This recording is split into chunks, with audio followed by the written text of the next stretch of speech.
يعطيكم العافية يا أمهات. رح نبلش إن شاء الله بوحدة جديدة من العلوم اللي هي وحدة الحيوانات. طبعا بهاي الوحدة إن شاء الله رح نتناول شو هي تصنيفات الحيوانات، شو هي، كيف بتتكاثر، وشو هي خصائصها المختلفة، وشو أوجه التشابه بين بعض الحيوانات، وشو وجه الاختلاف بيناتهم. طبعا الله سبحانه وتعالى في بداية الوحدة استشهد بالحيوانات بآية من سورة النور لقوله تعالى: والله خلق كل دابة في ماء فمنهم من يمشي على بطنه ومنهم من يمشي على رجلين ومنهم من يمشي على أربع يخلق الله ما يشاء إن الله على كل شيء قدير. طبعا بهاي الآية الله سبحانه وتعالى بين لنا إنه في الدواب اللي هي الحيوانات بتعيش في الماء مثل الأسماك بمختلف أشكالها وأنواعها ومسمياتها. طبعا ومنهم من يمشي على بطنه مثل الأفعى، ومنهم من يمشي على رجلين تنتين مثل النعامة أو الكنغر، ومنهم من يمشي على الأربع القوائم اللي هي مثل البقرة، مثل الكلب، مثل القطة. طبعا آخر الآية بتحكي: يخلق الله ما يشاء إن الله على كل شيء قدير.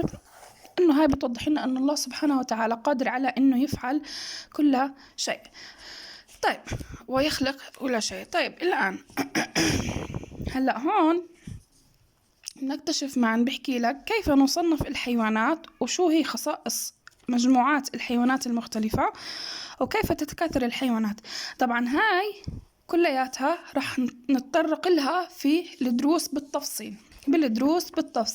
خلينا نفوت على أول درس اللي هو بحكي لنا عن تصنيف الحيوانات. الآن الحيوانات في البداية بدي أذكر أو ذكرت قبل شوي إنه هي من الكائنات الحية التي خلقها الله عز وجل بأشكال وأحجام وصفات مختلفة عن بعضها البعض، وبعض الأحيان هاي الكائنات الحية بتتشابه في بعض الصفات. هلأ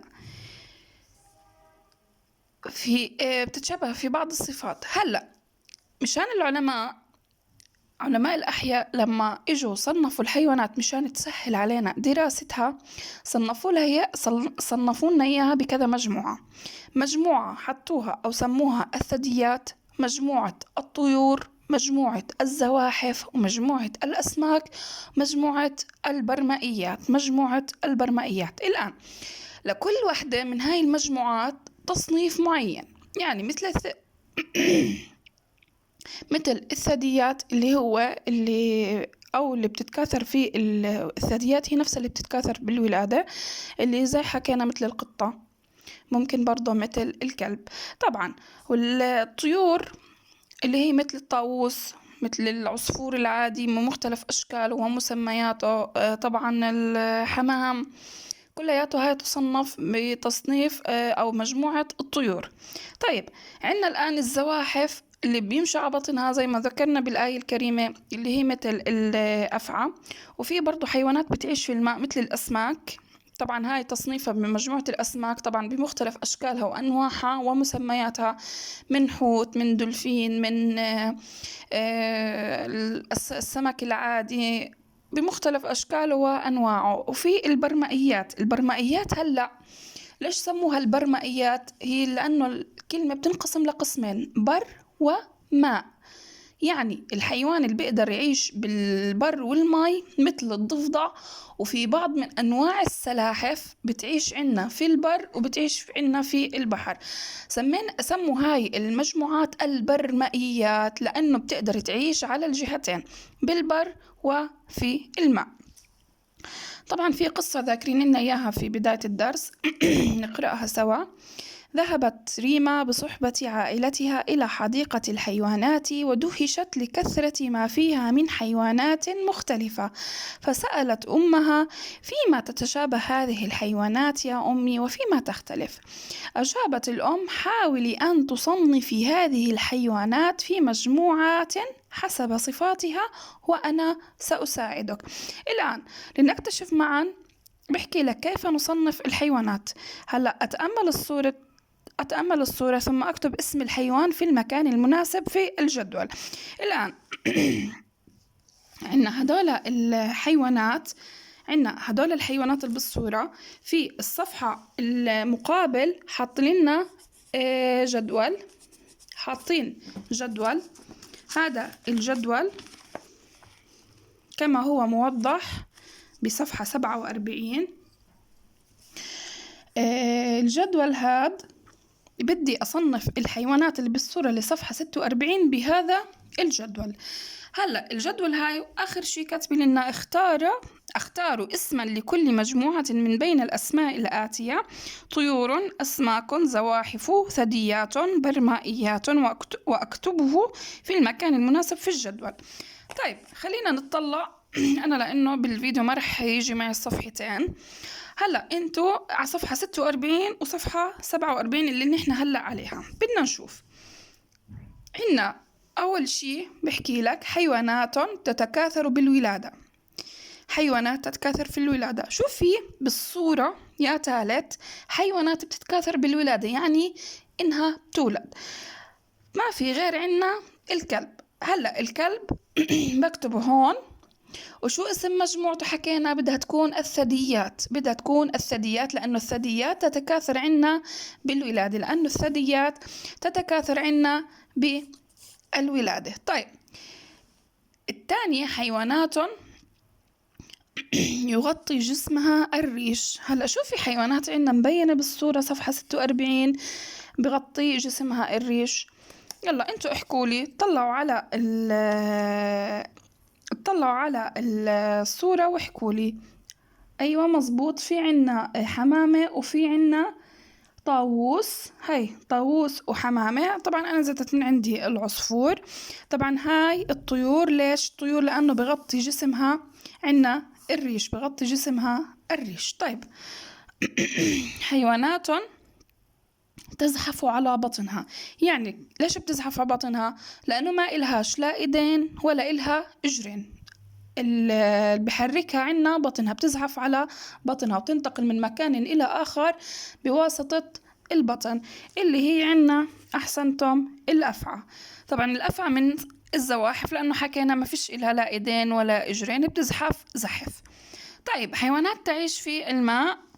طبعا وين النهر موجود عندنا بالصورة اللي لونه أزرق؟ شو موجود فيه؟ 3 أسماك لون برتقالي. طيب الأسماك هاي برضو مجموعتها الأسماك، وصنفها العلماء بتصنيف الأسماك. ليش سموها كلها الأسماك؟ لأنه هاي الأسماك بتعيش عنا في الماء، مكان معيشتها في الماء، وبدون الماء ما بتقدر الأسماك إنها تعيش. طيب حيوانات تقضي حياتها بين اليابسة والماء، اللي حكينا عنهم البرمائيات، اللي هم بيقدروا يعيشوا بالبر وبيقدروا يعيشوا بالماء، يعني على اليابسة وجوا الماء، اللي هو الضفدع اللي فوق السمكات أو اللي جنب السمكات. رح نصنفه بتصنيف البرمائيات. طبعا هو الدرس هذا لأنه تمهيدي رح يكون سهل جدا. هو مبينين لنا أفكار بسيطة إنه شو رح ناخد بهاي الوحدة. طيب ننتقل للصفحة اللي بعديها. طبعا هذا اللي نتعلم معا دائما بحكي لطلابي إنهم يحفظوه مشان برضه بيكون اللي هو ملخص الدرس كاملة. طيب هلأ نيجي لهذا السؤال. هذا السؤال بيقول لك اكتب اسم المجموعة التي ينتمي إليها كل من الحيوانات الآتية. الآن حاطين لنا هون مجموعة حيوانات وبدي أكتبها أو بدي أصنفها سواء كانت ثدييات، طيور، زواحف، أسماك أو برمائيات. هلأ الجمل حكينا بإيش بيتكاثر؟ بالولادة. يعني لما أحكي لك بتكاثر بالولادة تلقائيا بدي تحكي لي إنه هو من الثدييات. نكتب الثدييات. إذن الجمل من مجموعة أو يصنف من مجموعة الثدييات. طيب الدجاجة إيش بغطي جسمها؟ الريش. لما أقول لك غطى جسمها الريش يعني بدها تصنف من إيش؟ تصنيف أو نحطها بمجموعة الطيور. إذا الدجاجة بدي أحط جنبها مجموعة الطيور. طيب ثالث شيء اللي هي سمك القرش. شو حط لنا بأول الكلمة؟ السمك وين بعيش؟ حكينا بالماء، ومنصنفه بمجموعة الأسماك، ومنصنفه من مجموعة الأسماك. إذا سمك القرش من الأسماك. طيب الضفدع. هلا الضفدع حكينا وين بعيش يا ثالث؟ بعيش بأماكن تنتين، يعني بيقدر يعيش بالبر أو اليابسة، وبيقدر يعيش في الماء. يعني رح نصنفه من مجموعة شو؟ البرمائيات، لأنه الكلمة حكينا بتنقسم للبر ولا الماء. طيب الضفدع إذا من البرمائيات. طيب الدب. هلا الدب بإيش بيتكاثر عنا بالولادة. لما أقول لك بيتكاثر بالولادة، ماشي يا ثالث، يعني بده يكون يتصنف من أي مجموعة؟ مجموعة الثدييات.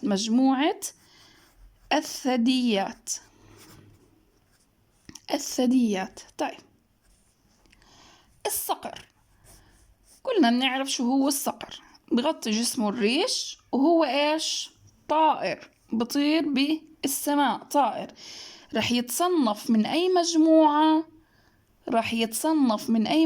مجموعة الطيور، مثل الدجاجة. الصقر بطير، نعم بطير، وبغطي جسمه الريش. إذا من مجموعة الطيور. طيب إن شاء الله يكون فهمنا كيف هذا الحل، وهيو هذا حله. طيب ننتقل للصفحة اللي بعديها، صفحة 49. طيب بحكي لك السؤال: أتأمل صور الأشعة لمجموعة الحيوانات الآتية، أوكي، ثم أبين الصفة المشتركة بينهم.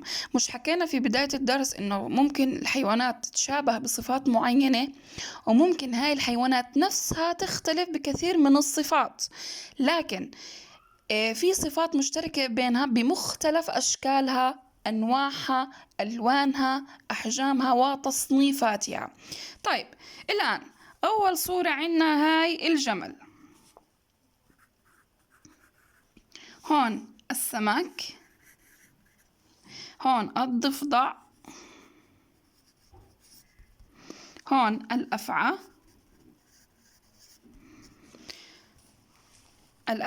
وآخر شي عنا خلينا نحكي هو بيشبه الببغاء، لكن خلينا نصنفه مجموعة الطيور. طيب الآن بحكي لك هلأ الصور الأشعة هاي للحيوانات فيها صفات مشتركة يا ثالث. بقول لي السؤال: شو هاي الصفات المشتركة؟ خلينا نركز هون. إيش هذا منسميه؟ هذا إيش منسميه؟ وهذا اللي بالنص هيك كلياته هذا إيش منسميه؟ وهذا نفس الشي، وهذا نفس الشيء اللي هو العمود الفقري. في كمان صفة. الصفة الثانية اللي هو هذا المجسم الداخلي أو العظم الداخلي اللي بنحكي له الهيكل العظمي. يعني الحيوانات كلياتها هاي بمختلف أشكالها، أنواعها، صفاتها، وتصنيفاتها، في صفة مشتركة بيناتها اللي هي العمود الفقري والهيكل العظمي. اللي هو وجود الهيكل العظمي والعمود الفقري لهاي الحيوانات، لأنها هاي اللي بنحكي لها في عمود فقري بنحكي لها الفقاريات، لأنه فيها عنا عمود فقري وهيكل عظمي. طيب يا ثالث، هذا درسنا اليوم جدا سهل، ما بده أي شيء. إن شاء الله في الدرس اللي بعديه رح نتطرق للتصنيفات زي ما حكيت لكم، وكل تصنيف بدنا نذكر شو هي خصائصه وشو هو، ونذكر حيوانات عليه. وإن شاء الله بنلتقي بدرس جديد. وأي إشي ما فهمتوا من اللي حكيته هلأ بتمنى تبعتولي مشان أنا أرجع أشوف شو بدكم. وبالتوفيق جميعا إن شاء الله. طلاب الحلوين، الله يعطيكم العافية ويعطي أمياتكم ألف ألف عافية. ودائما بوصيكم ما تغلبوا الماما وانتوا بتدرسوا، وكونوا شطورين زي دايما. يعطيكم ألف ألف ألف عافية، ومع السلامة.